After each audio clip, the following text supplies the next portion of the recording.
നോക്കാൻ പോകുന്നത് CAPMൻ്റെ 5th മൊഡ്യൂളാണ്. 5th module എന്ന് പറയുന്നത് മെറ്റീരിയൽ മാനേജ്മെൻറ്റ്, അതുപോലെ തന്നെ ഇൻവെൻട്രീസ് എന്താണെന്നും ഇൻവെൻട്രി കൺട്രോൾ എന്താണെന്നും പിന്നെ എക്കണോമിക് ഓർഡർ ക്വാണ്ടിറ്റി എന്താണെന്നും അതുപോലെ തന്നെ ABC അനാലിസിസ്, പിന്നെ നിങ്ങൾക്ക് അസൈൻമെൻറ്റ് 2 തന്ന സേഫ്റ്റി ഇൻ കൺസ്ട്രക്ഷൻ, ഇതൊക്കെയാണ് മൊഡ്യൂൾ 5 നമുക്ക് പഠിക്കാനുള്ളത്.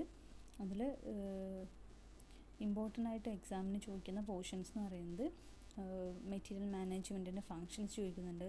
പിന്നെ അതുപോലെ തന്നെ എക്കണോമിക് ഓർഡർ ക്വാണ്ടിറ്റി എന്താണ്, EOQ എന്ന് പറയും, എക്കണോമിക് ഓർഡർ ക്വാണ്ടിറ്റി, അതുപോലെ തന്നെ ABC അനാലിസിസ്, അതൊക്കെയാണ് ഇമ്പോർട്ടൻ്റ് ആയിട്ട് പഠിക്കേണ്ട സംഭവങ്ങൾ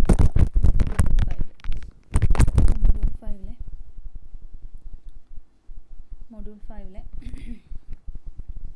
ഫസ്റ്റ് ടോപ്പിക് എന്ന് പറയുന്നത് മെറ്റീരിയൽ മാനേജ്മെൻറ്റ് എന്നാണ് ഫസ്റ്റ് ടോപ്പിക്. അപ്പോൾ എന്താണ് മെറ്റീരിയൽ മാനേജ്മെൻറ്റ് എന്ന് നമുക്ക് ആദ്യം പഠിക്കാം. മെറ്റീരിയൽ മാനേജ്മെൻറ്റ് എന്താണ്? ഒരു കൺസ്ട്രക്ഷൻ വർക്കിൻ്റെ 50% ഓഫ് അതിൻ്റെ കോസ്റ്റും കൺസ്ട്രക്ഷൻ കോസ്റ്റ് നമ്മൾ സ്പെൻഡ് ചെയ്യുന്നത് അതിൻ്റെ മെറ്റീരിയൽസിന് വേണ്ടിയിട്ടാണ് അല്ലേ. കൺസ്ട്രക്ഷൻ വർക്കിലെ മെറ്റീരിയൽസിന് വേണ്ടിയിട്ടാണ് നമ്മളതിൻ്റെ 50% ഓഫ് വർക്കും കൺട്രോൾ ചെയ്യുന്നത്, 50% ഓഫ് കോസ്റ്റും നമ്മൾ യൂസ് ചെയ്യുന്നത് ഒരു കൺസ്ട്രക്ഷൻ വർക്കിൻ്റെ. അപ്പോൾ അത്രയും കോസ്റ്റ്ലി ആയിട്ടുള്ളൊരു ഒരു സ്റ്റെപ്പാണ്, അല്ലെങ്കിൽ ഒരു ജോബാണ് ഈ മെറ്റീരിയൽസ് എന്ന് പറയുന്നത് അല്ലേ. അപ്പോൾ ഈ മെറ്റീരിയൽസിനെ നമ്മൾ എന്ത് വേണം, പ്രോപ്പർലി നമ്മളതിനെ അറേഞ്ച് ചെയ്യണം, അല്ലെങ്കിൽ പ്രോപ്പർലി അതിനെ കൺട്രോൾ ചെയ്യണം നമ്മൾ.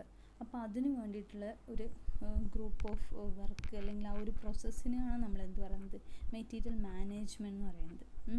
അപ്പോൾ അതായത് ഒരു കൺസ്ട്രക്ഷൻ നടക്കുകയാണെങ്കിൽ റൈറ്റ് ടൈമിൽ മെറ്റീരിയൽസ് നമുക്ക് കിട്ടുക, അതുപോലെ തന്നെ റൈറ്റ് പ്ലേസിൽ അത് അവൈലബിൾ ആവുക, റൈറ്റ് ക്വാണ്ടിറ്റിയിൽ റൈറ്റ് ക്വാളിറ്റിയിൽ അത് അവൈലബിൾ ആയിരിക്കുക, അതുപോലെ തന്നെ ലോ കോസ്റ്റിൽ within the cost of the പ്രൊജക്റ്റിൽ നമുക്കത് അവൈലബിൾ ആയിരിക്കാം.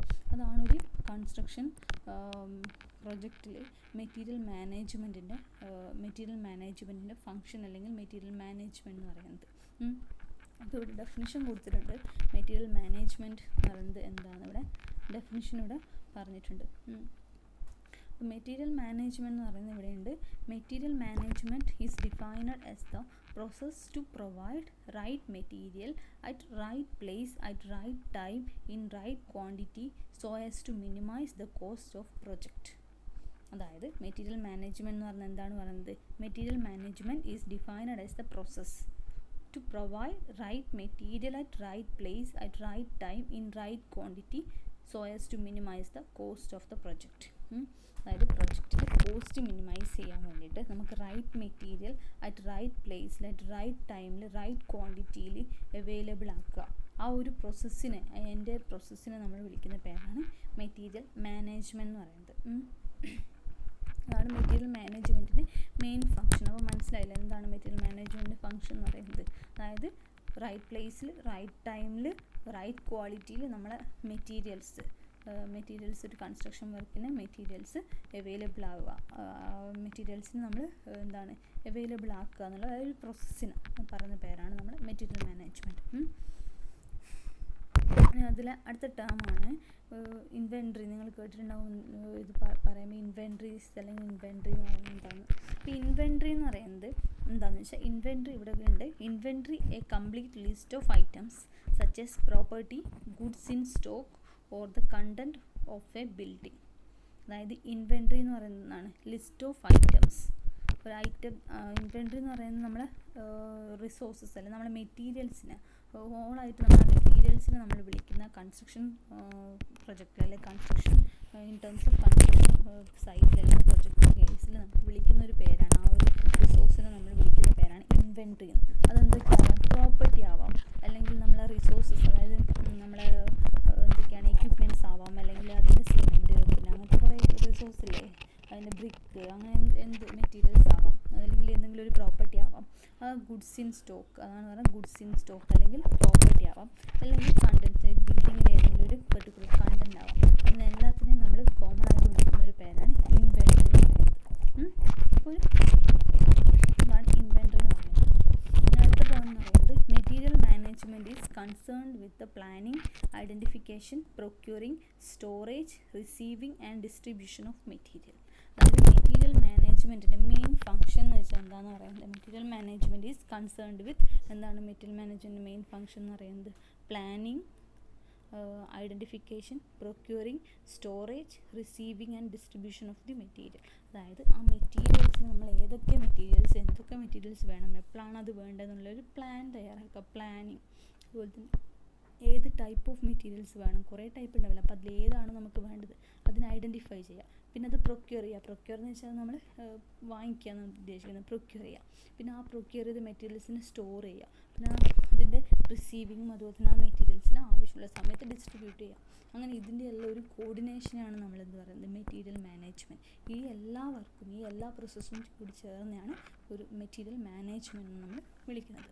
ഓക്കെ, അതൊക്കെയാണ് material management main function, aim എന്ന് പറയുന്നത്. അതായത് planning, identification, procuring, storage and receiving and distribution of the material. Okay, അടുത്തത് the management of material should be considered from the phase of the construction process and throughout the construction period. അതായത് material management എന്ന് പറയുന്നത് ആ ഒരു എന്താണ്, ആ ഒരു process എന്ന് പറയുന്നത് നമ്മൾ എപ്പോഴത്തെ നമ്മൾ കൺസിഡർ ചെയ്യണം, കൺസ്ട്രക്ഷൻ വർക്ക് സ്റ്റാർട്ട് ചെയ്യുന്ന സമയത്ത്, അതായത് സ്റ്റാർട്ടിങ് ഓഫ് ദ വർക്കിൽ സ്റ്റാർട്ടിങ് സമയത്ത് തന്നെ നമ്മൾ ആ ഒരു പ്രോസസ്സ് നമ്മൾ കൺസിഡർ ചെയ്യണം. Through out the end of the construction period വരെ നമുക്ക് ആ മെറ്റീരിയൽ മാനേജ്മെൻറ്റ് പറയുന്ന ആ ഒരു പ്രോസസ്സ് ഉണ്ടെങ്കിൽ മാത്രമേ അത് നമുക്ക് എന്താകും, നമ്മുടെ വർക്ക് ഈസിലി നമുക്ക് കംപ്ലീറ്റ് ചെയ്യാൻ പറ്റും. ഓക്കെ, അടുത്തത് generally construction materials are bulky, expensive and are supplied in large amount to construction site. Therefore, there is a need for an excellent management system for handling materials. അതായത് construction വലിയൊരു huge വർക്കൊക്കെയാണ് construction multi storey heavy ബിൽഡിങ്ങിനൊക്കെ construction ആണെങ്കിൽ നമ്മൾ materials നമ്മൾ heavy huge, അതായത് ബൾക്കായിട്ട് നമ്മൾ അവിടെ നമ്മുടെ സൈറ്റിൽ ഇങ്ങനെ ലോഡ് ചെയ്തിട്ടുണ്ടാവും അല്ലേ. അപ്പം നമ്മൾ എന്ത് വേണം, അങ്ങനെ ബൾക്കായിട്ട് എക്സ്പെൻസീവ് ആയിട്ടുള്ള മെറ്റീരിയൽസ് നമ്മൾ ലാർജ് എമൗണ്ടിൽ നമ്മൾ സ്റ്റോർ ചെയ്യുമ്പോൾ എന്ത് വേണം, അതിനെ നമ്മൾ ഹാൻഡിൽ ചെയ്യാൻ പറ്റും. ആ മെറ്റീരിയൽസിനെ സ്റ്റോർ ചെയ്യാനും അതുപോലെ തന്നെ അതിൻ്റെ വേസ്റ്റേജ് ഇല്ലാണ്ട് നോക്കാനും അതിനെ പ്രൊക്യൂർ ചെയ്യാനും ഡിസ്ട്രിബ്യൂഷനും ഒക്കെ വേണ്ടിയിട്ട് നമ്മൾ എന്ത് വേണം, ഒരു എക്സലൻറ്റ് മാനേജ്മെൻറ്റ് സിസ്റ്റം ആണെന്ന് പറയുന്നത്. അപ്പോൾ അങ്ങനെയുള്ള ഒരു എക്സലൻറ്റ് മാനേജ്മെൻറ്റ് സിസ്റ്റത്തിനാണ്, അതായത് മെറ്റീരിയൽസിനെ ബൾക്കി മെറ്റീരിയൽസിനെ ഹാൻഡിൽ ചെയ്യാനൊക്കെ വേണ്ടിയിട്ടുള്ള ഒരു മാനേജ്മെൻറ്റ് സിസ്റ്റത്തിനാണ് നമ്മൾ എന്ത് പറയുന്നത്, മെറ്റീരിയൽ മാനേജ്മെൻറ്റ് എന്ന് പറയുന്നത് മെയിൻലി. ഓക്കെ, അതൊക്കെയാണ് മെറ്റീരിയൽ മാനേജ്മെൻറ്റ് എന്ന് പറഞ്ഞാൽ. ഇനി അടുത്തത് എന്താണ് ഈ മെറ്റീരിയൽ മാനേജ്മെൻറ്റിൻ്റെ കോമൺ ഇഷ്യൂസ് എന്താണെന്ന് ചോദിക്കുന്നത്. അവർ ഫേസ് ചെയ്യുന്ന കോമൺ ഇഷ്യൂസ് എന്തൊക്കെയാണ് നമ്മൾ പഠിക്കാൻ പോകുന്നത്. The common issues relating to material management are as follows. First point എന്ന് പറയുന്നത് receiving materials before they are required, causing more inventory costs and chance of deterioration in quality. അതായത് എന്താ പറഞ്ഞത്, receiving materials before they are required, അതായത് നമുക്ക് ഫീൽഡിൽ materials വേണ്ട സമയത്ത് മാത്രമേ നമുക്കത് കിട്ടിയിട്ട് കാര്യമുള്ളൂ. എന്നാൽ അതിന് മുന്നേ നമുക്കത് കിട്ടിക്കഴിഞ്ഞാൽ നമ്മൾ എന്ത് വേണം, സ്റ്റോർ ചെയ്ത് വെക്കണം അല്ലേ. അപ്പോൾ അതിന് വേസ്റ്റേജ് ഇല്ലാണ്ട്, അതിന് ഡിറ്റീരിയേഷൻ സംഭവിക്കാണ്ട്, അതിൻ്റെ ക്വാളിറ്റിയിൽ ചേഞ്ചസ് ഇല്ല, ക്വാളിറ്റി നഷ്ടപ്പെടാണ്ട്, അതിന് വേസ്റ്റേജ് ഇല്ലാണ്ട്, നമ്മളെ കോസ്റ്റ് എന്താണ്, നമ്മൾ പൈസ നഷ്ടപ്പെടാത്ത രീതിയിൽ നമ്മളതിനെ സ്റ്റോർ ചെയ്ത് വെക്കണം.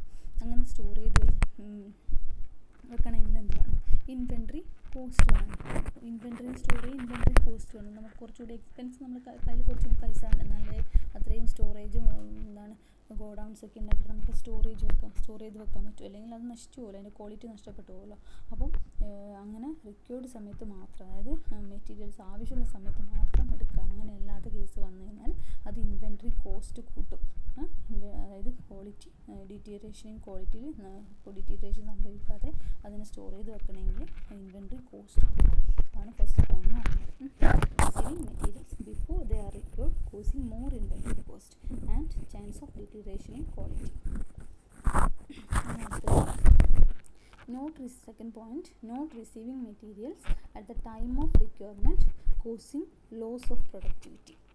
അതായത് ഇപ്പം നമുക്ക് ഇപ്പോൾ ഒരു കൺസ്ട്രക്ഷൻ നടക്കുമ്പോൾ, കോൺക്രീറ്റിങ് നടക്കുന്നതെന്ന് വെച്ചോ, നമുക്കതിൽ റീഇൻഫോഴ്സ്മെൻറ്റ് വേണം. നമുക്ക് പെർട്ടിക്കുലർ ടൈമിൽ നമുക്ക് റീഇൻഫോഴ്സ്മെൻറ്റ് ഇടേണ്ട സമയത്ത് നമുക്ക് റീഇൻഫോഴ്സ്മെൻറ്റ് കിട്ടിയില്ല എന്ന് വിചാരിച്ചോ. അപ്പോൾ എന്താണ്, അത് ലാഗാവില്ലേ, ആ പ്രൊജക്റ്റ് അവിടെ നിന്ന് പോകുമല്ലോ, നമുക്ക് കോൺക്രീറ്റ് ചെയ്യാൻ പറ്റില്ലല്ലോ. അപ്പോൾ എന്ത് സംഭവിക്കും, അത് പ്രൊഡക്ടിവിറ്റിന് ലോസ് ഉണ്ടാവുമെന്ന് പറയുന്നത്. അപ്പോൾ അതൊക്കെയാണ് ലോസ് ഉണ്ടാവും. അതാണ് second point. Not receiving materials at the time of requirement causing loss of productivity. And third point, incorrect materials take off from drawing and design documents.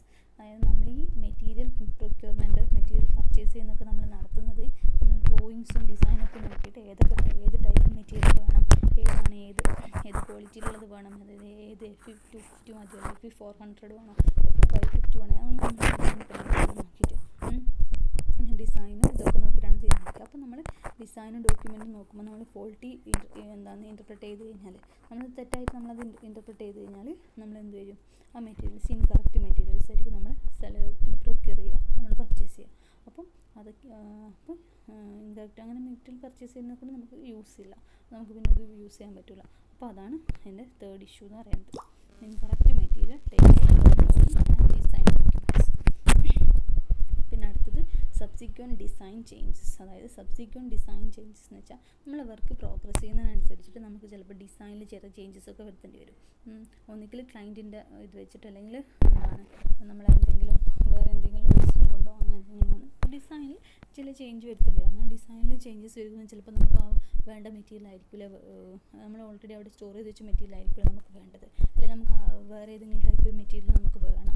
അപ്പോൾ അതിന് നമ്മൾ പ്രൊക്യൂർ ചെയ്യണം, പർച്ചേസ് ചെയ്യണം. അപ്പോൾ അതൊക്കെ എന്താണ്, കൺസ്ട്രക്ഷൻ്റെ കോസ്റ്റ് കൂട്ടും, അല്ലെങ്കിൽ അതിൻ്റെ ടൈം നമ്മൾ ഇൻക്രീസ് ചെയ്യും എന്നാണ് പറയുന്നത്. പിന്നെ damage or loss of items. അതായത് നമ്മളിങ്ങനെ സ്റ്റോർ ചെയ്യുന്ന മെറ്റീരിയൽസിന് എന്ത് സംഭവിക്കാം, സ്റ്റോർ ചെയ്യുമ്പോൾ കൂടുതലായിട്ട് ബൾക്കിയായിട്ട് നമ്മൾ സ്റ്റോർ ചെയ്യുകയാണെങ്കിൽ ആ മെറ്റീരിയൽസിന് ഡാമേജ് ഉണ്ടാവും, അല്ലെങ്കിൽ അതിൽ ലോസ് സംഭവിക്കാം. ഇതൊക്കെയാണ് ഈ മെറ്റീരിയൽ മാനേജ്മെൻറ്റ് അവർ ഫേസ് ചെയ്യുന്ന മെയിൻ അവർ ഫേസ് ചെയ്യുന്ന മെയിൻ പ്രോബ്ലംസ് എന്ന് പറയുന്നത്. പിന്നെ selection of type of contract four specific material procurement. അതായത് കുറേ ബൾക്കി ആയിട്ട് നമുക്ക് മെറ്റീരിയൽ എടുക്കണമെങ്കിൽ നമ്മൾ കോൺട്രാക്റ്റ് കൊടുക്കും. അപ്പോൾ അതിനകത്ത് ഏത് കോൺട്രാക്ടർക്ക് നമ്മൾ ഇത് ഇഷ്യൂ ചെയ്ത് കൊടുക്കണം. അപ്പോൾ ആ ഫോൾട്ടി കോൺട്രാക്റ്റാണ് നമ്മൾ സെലക്ട് ചെയ്തെങ്കിൽ, ക്വാളിറ്റി ഇല്ലാതെ മെറ്റീരിയൽസ് പൈസ കുറവിൽ ലോ ക്വാളിറ്റി മെറ്റീരിയൽ തരുന്ന കോൺട്രാക്റ്റാണ് നമ്മൾ സെലക്ട് ചെയ്തത്, നമ്മൾ എൻ്റെ പ്രൊജക്റ്റിന് തന്നെ അത് എഫക്റ്റ് ചെയ്യും. അപ്പോൾ അതിന് ക്വാളിറ്റി കുറക്കും നമ്മുടെ പ്രൊജക്റ്റിന്. നമ്മൾ എന്ത് വേണം, ഏത് കോൺട്രാക്ട് സെലക്ട് ചെയ്യണം, ആർക്കാണ് നമ്മളത് കോൺട്രാക്ട് കൊടുക്കേണ്ടത്, മെറ്റീരിയൽ സെലക്ട് ചെയ്യേണ്ടത്, മെറ്റീരിയൽ പ്രൊക്യൂർ ചെയ്യേണ്ടത്, അതൊക്കെ ശ്രദ്ധിക്കണം എന്നാണ് പറയുന്നത്. പിന്നെ ലാസ്റ്റ് പോയിന്റ് ആണ് piling up of inventory and controlling of the same.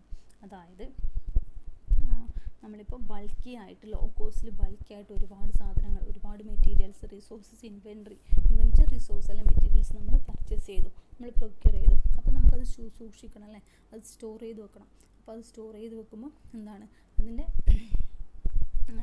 അത് സ്റ്റോർ ചെയ്ത് വെച്ചാൽ മാത്രമേ നമുക്കത് പിന്നീട് നമുക്കത് യൂസ് ചെയ്യാൻ പറ്റൂ, അത് വേണ്ട സമയത്ത് നമുക്ക് യൂസ് ചെയ്യാൻ പറ്റുള്ളൂ. അപ്പോൾ പൈലിംഗ് അപ്പ് എന്ന് പറയുമ്പോൾ അതിന് കുന്നുകൂടി കിടക്കും, അങ്ങനെ ബൾക്കായിട്ട് മെറ്റീരിയൽസ്, അതാണ് ഉദ്ദേശിക്കുന്നത്. അപ്പോൾ അങ്ങനെ പൈലിംഗ് അപ്പ് ഓഫ് ഇൻവെൻറ്ററി ഉണ്ടായിക്കഴിഞ്ഞാൽ എന്ത് വേണം, ഇൻവെൻറ്ററീസ് ഉണ്ടാകുമ്പോൾ അതിനെ കൺട്രോൾ ചെയ്യുന്നതൊക്കെ കുറച്ച് ബുദ്ധിമുട്ടുള്ള കാര്യമാണ്, കൺട്രോൾ ചെയ്യണം. അതൊക്കെയാണ് കൺട്രോൾ ചെയ്യുന്നതും സ്റ്റോർ ചെയ്യുന്നതൊക്കെ കുറച്ച് ബുദ്ധിമുട്ടുള്ള കാര്യമാണ്. അപ്പോൾ ഇതൊക്കെയാണ് ഈ 6 പോയിൻറ്റ്സാണ് മെറ്റീരിയൽ മാനേജ്മെൻറ്റ് ഫേസ് ചെയ്യുന്ന മെയിൻ ഇഷ്യൂസ് എന്ന് പറയുന്നത്. ഒന്നെന്ന് വെച്ചാൽ റൈറ്റ് ടൈമിൽ മെറ്റീരിയൽ കിട്ടിയില്ലെങ്കിൽ അതിൻ്റെ കോസ്റ്റ് കൂട്ടും. പിന്നെന്ന് വെച്ചാൽ മെറ്റീരിയൽസ് നമുക്ക് ആവശ്യമുള്ളതിന് മുൻപേ, ബിഫോർ റിക്വയർമെൻറ്റിന് മുൻപേ നമുക്ക് മെറ്റീരിയൽസ് കിട്ടിക്കഴിഞ്ഞാൽ അത് സ്റ്റോർ ചെയ്യാൻ ഇൻവെൻറ്ററി കോസ്റ്റ് കൂട്ടും. പിന്നെ ഇൻകറക്റ്റ് മെറ്റീരിയൽ സെലക്ട് ചെയ്തതിനുള്ള പ്രശ്നം, പിന്നെ ഡിസൈൻ ചേഞ്ച് ചെയ്ത് കഴിഞ്ഞാൽ പിന്നെ മെറ്റീരിയൽസിന് ലോസ് അല്ലെങ്കിൽ ഡാമേജ് സംഭവിക്കും. പിന്നെ എന്താണ് സെലക്ഷൻ ഓഫ് കോൺട്രാക്റ്റ്, പിന്നെ പൈലിംഗ് അപ്പ് ഓഫ് ഇൻവെൻറ്ററി. ഈ 7 പോയിൻറ്റ്സാണ് common issues that is relating to the material മാനേജ്മെൻറ്റിന് റിലേറ്റ് ചെയ്യുന്ന കോമൺ ഇഷ്യൂസ് എന്ന് പറയുന്നത്. ഓക്കെ.